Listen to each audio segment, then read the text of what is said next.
त्यासाठी मी पूर्वी भावे तुमचं आजच्या कार्यक्रमामध्ये स्वागत करते आणि आज हा विषय घेण्याचं कारण आहे पुण्यातला कुख्यात गुंड निलेश घायवळ आणि त्याचा भाऊ सचिन घायवळ यांच्या निमित्तानं झालेले आरोप प्रत्यारोप। निलेश घायवळ गेल्या काही दिवसांपासून फरारच आहे। काल सचिन आणि त्याचं सगळं कुटुंबच बेपत्ता असल्याचं समोर आलंय आणि त्यानंतर या घायवळच्या डोक्यावर नेमका कुणाचा हात आहे हा प्रश्न पुन्हा एकदा ऐरणीवर आलाय।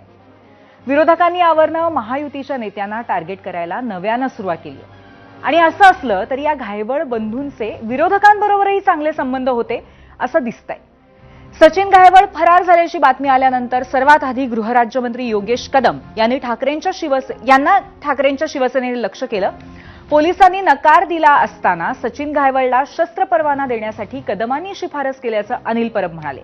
शरद पवारांच्या राष्ट्रवादीचे आमदार रोहित पवारांनी मतदारसंघातले प्रतिस्पर्धी आणि आता विधान परिषदेचे सभापती राम शिंदेंवरती निशाणा साधला। दुसरीकडे शिवसेनेच्या नेत्यांनी भाजप नेत्यांना लक्ष्य केलंय। एकूण काय तर विषय अतिशय गुंतागुंतीचा आहे, आरोप प्रत्यारोपांचा आहे। म्हणूनच झिरो अवरमध्ये आम्ही विचारलेला प्रश्न महत्त्वाचा प्रश्न आहे, तो पाहण्यासाठी जाऊयात आमच्या पोल सेंटरला। झिरो अवरचा आजचा आमचा प्रश्न आहे, फरार गुंड निलेश घायवळला राजाश्रय देऊन महायुतीने त्याचा निवडणुकीत वापर केला। विरोधकांचा हा आरोप आपल्याला पटतोय का? होय आणि नाही असे दोन पर्याय आहेत आणि सोशल मीडियावरती अजूनही तुम्ही आम्हाला व्होट करू शकता।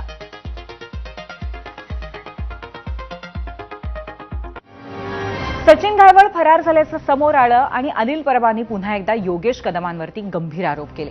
पोलिसांनी त्याला पिस्तुलाचा परवाना नाकारला असताना कदमांमुळे त्यांना परवाना मिळाला असं परब यांचं म्हणणं आहे। यावेळी सचिनवरती अनेक गंभीर गुन्हे होते पण पुराव्याअभावी कोर्टानं त्याची सुटका केली होती असंही ते म्हणाले आणि याच ओघामध्ये परबांनी मुख्यमंत्री देवेंद्र फडणवीसांनाही अप्रत्यक्ष टोले लगावले। या लोकांना तुम्ही किती दिवस पाळणार असा सवाल परबांनी मुख्यमंत्र्यांना केला। तसंच फडणवीसांची भेट घेऊन योगेश कदमांच्या हकालपट्टीची मागणी करणार असल्याचंही ते म्हणाले। परबांनी केलेले गंभीर आरोप कोणते आहेत पाहूयात। निलेश घायवळ हा कुविख्यात गुंड महाराष्ट्र सरकारच्या हातावर तुरी देऊन देशाबाहेर पळून गेलेला आहे। त्याचे गुंड थैमान घालतायत, रस्त्यावरती उभा राहिलेल्या माणसांना जाब विचारला म्हणून गोळीबार करतायत। अशा निलेश घायवळच्या भाऊला सचिन बन्सीलाल घायवळ याला योगेश कदम यांनी रिव्हॉल्वर किंवा शस्त्र परवाना मंजूर केलेला आहे।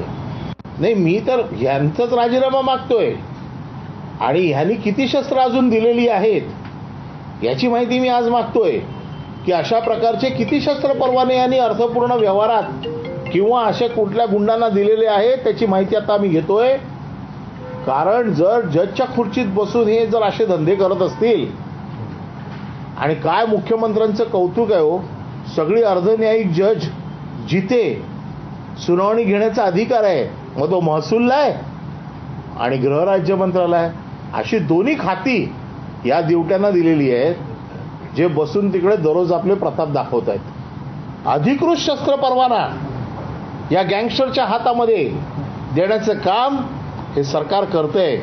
एका बाजूला तुम्ही लाडकी बहीण सांगताय, एका बाजूला लोकांची सुरक्षा सांगताय, मुख्यमंत्री आपली प्रतिमा जपण्याचा पूर्ण प्रयत्न करतायत आणि हे मुख्यमंत्र्यांच्या प्रतिमेवरती दररोज चिखल फेकतायत। आणि मुख्यमंत्र्यांची काय अडचण आहे मला अजूनही समजत नाहीये की या मुख्यमंत्र्यांना असे मंत्री का मांडीला मांडी लावून यांनी ठेवलेले आहेत।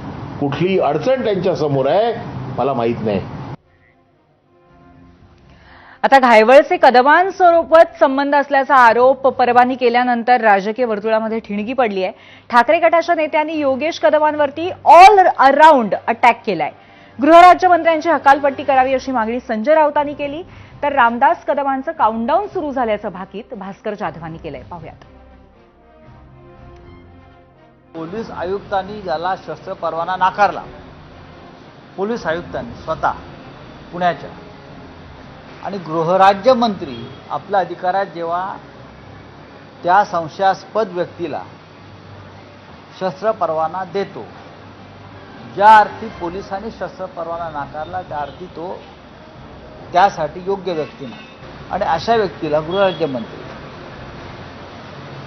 शस्त्र परवाना देतात। अशा गृहराज्यमंत्र्यांवर महाराष्ट्राच्या गृहमंत्र्यांनी तात्काळ कारवाई केली पाहिजे। गृहराज्यमंत्री डान्स बार चालवतात, त्यांच्याकडून तुम्ही काय अपेक्षा करणार? कदंब कुटुंबीय हे बामलावे म्हणून प्रसिद्ध झालेले आहेत।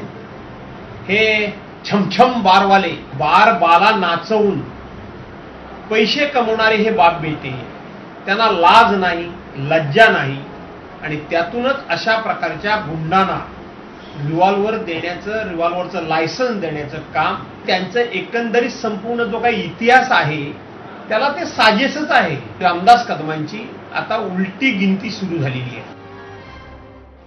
आता ठाकरे सेनेच्या या अशा हल्ल्यानंतर योगेश कदमांनी स्पष्टीकरण दिलंय।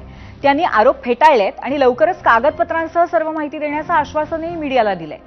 या खुर्चीत बसल्यापासून एकाही गुन्हेगाराला शस्त्र परवाना देण्याची शिफारस केली नाही असं ते म्हणाले। लायसन्स जेव्हा इश्यू होतं ते संबंधित पोलीस आयुक्तांच्या सहीने ते इश्यू होत असतं।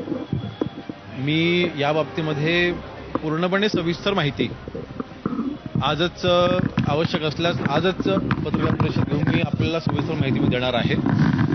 जे काल मी सोशल मीडियाच्या माध्यमातून स्पष्टीकरण दिलेलं आहे त्या बाबतीमध्ये विरोधक जे टीका करत आहेत, आता मी एवढंच सांगेन की मी या खुर्चीवरती बसलेला असल्यापासून प्रलंबित गुन्हे किंवा गुन्हे दाखल असलेल्या एकाही व्यक्तीला माझ्याकडनं लायसन्स देण्यासाठीची शिफारस झालेली नाही।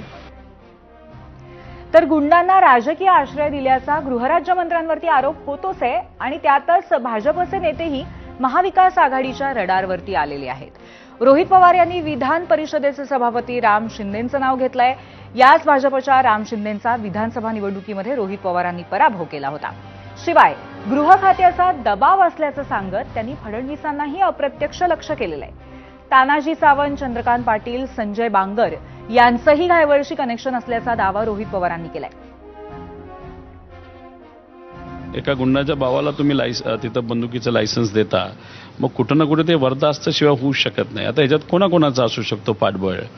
एक तर सभापती राम शिंदे सरांचं, कारण का राम शिंदे सरांनी निलेश घायवळचा ओपन उपयोग हा मार्केट कमिटीच्या इलेक्शनमध्ये दडपशाही करण्यासाठी केला। विधानसभेचं इलेक्शन होतं ते ऑफिशियल प्रचारक म्हणून निलेश घायवळ हे राम शिंदेचा प्रचार तिथं करतो। हे जे राज्यमंत्री आहेत योगेशजी कदम यांचं राज्यमंत्री म्हणून किती मला माहीत नाही, या राज्यमंत्र्यांना सगळ्याच राज्यमंत्री किती ताकद आहे।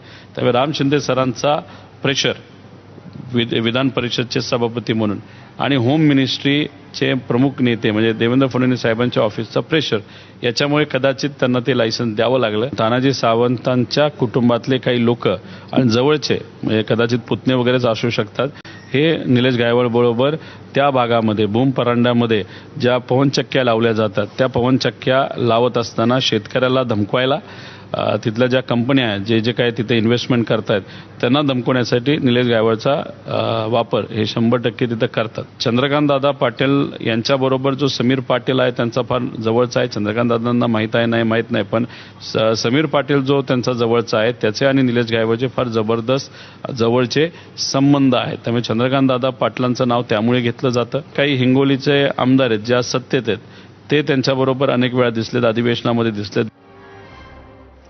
आता हे बघितल्यावरती रोहित पवारांच्या आरोपांमागे कर्जत जामखेड मतदारसंघाचं राजकारण आहे का अशी शंका घ्यायला नक्कीच जागा आहे। पण त्याचवेळी दरम्यान दोन्ही बाजूंनी आज व्हायरल व्हिडिओ वॉर सुद्धा सुरू झालं। सचिन घायवळ राम शिंदेंच्या पाया पडतानाचा व्हिडिओ समोर आलाय आणि विधानसभा निवडणुकीच्या वेळी घायवळ राम शिंदेंचा प्रचार करत असल्याचा व्हिडिओ सुद्धा सोशल मीडियावरती फिरतोय।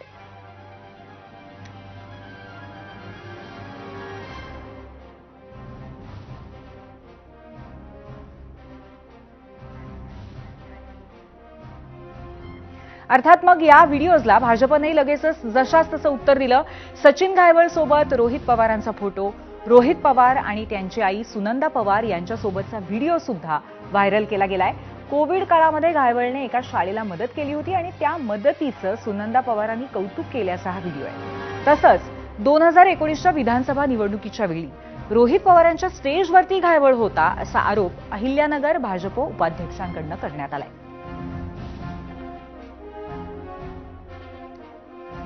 दोन 2019च्या विधानसभेच्या निवडणुकीच्या पार्श्वभूमीवर आमदार रोहित पवार यांचे वडील निलेश घायवळ यांच्या जामखेड तालुक्यातील घरी त्यांना भेटायला आणि त्यांची मदत मागायला गेले होते. आमदार रोहित पवार यांचे सुद्धा निलेश घायवळ यांच्याबरोबर संबंध होते. आता बघायला गेलं तर परब, रोहित पवार आणि वडेट्टीवार हे विरोधी पक्षातले आहेत. सत्ताधाऱ्यांवरती त्यांनी आरोप करणं आपण समजू शकतो, पण घायवळच्या आडून शिवसेनेनं आपला मित्रपक्ष भाजपच्या नेत्यांवर आरोपांच्या फैरी झाडायला सुरुवात केली आहे. पुत्र योगेश कदमांचा बचाव करताना एकनाथ शिंदेंचे निकटवर्ती रामदास कदमांनीही यामागे राम शिंदे असल्याचं अप्रत्यक्षपणे सूचित केलं. अर्थात त्यांनी कुणाचंच नाव घेतलं नसलं तरी एका मोठ्या पदावरची व्यक्ती, उच्च आसनावरती बसणारी व्यक्ती असली विशेषणं वापरून कदमांनी राम शिंदेंकडेच बोट दाखवलंय. गृहराज्यमंत्र्याला अधिकार असतात. त्याच्या मनाला वाटलं की बाबा त्याचं समाधान झालं, याच्यावरती एकही केस नाही, तर गृहराज्यमंत्री निर्णय घेऊ शकतो. तुला तुझ्या बापाला तुला विचारून घेणार नाही निर्णय, पण योगेश कदमला विचारलं मी, त्यांनी हा जो निर्णय घेतलाय स्पेसिफिक याबाबतचा, तो विधिमंडळातल्या एका मोठ्या पदावर बसलेल्या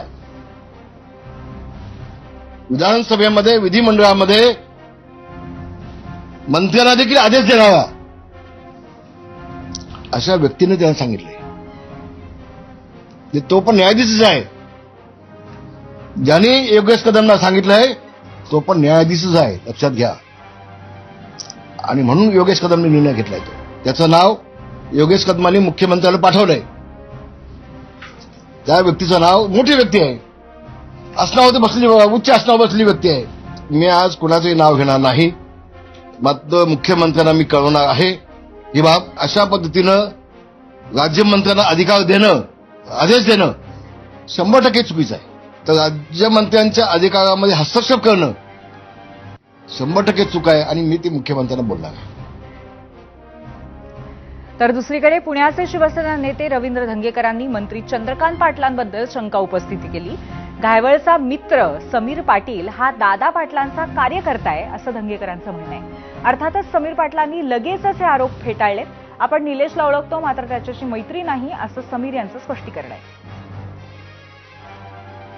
समीर पाटील पहिला मौका त्याला झालेला आहे सांगलीमध्ये, आणि 20 वर्षापूर्वी तो पुण्यात आल्यानंतर पुण्याच्या गुन्हेगार 100 कोटीचा मालक झाला. म्हणलं अजून मी माहिती की आता 100 कोटीचा मालक कसा झाला.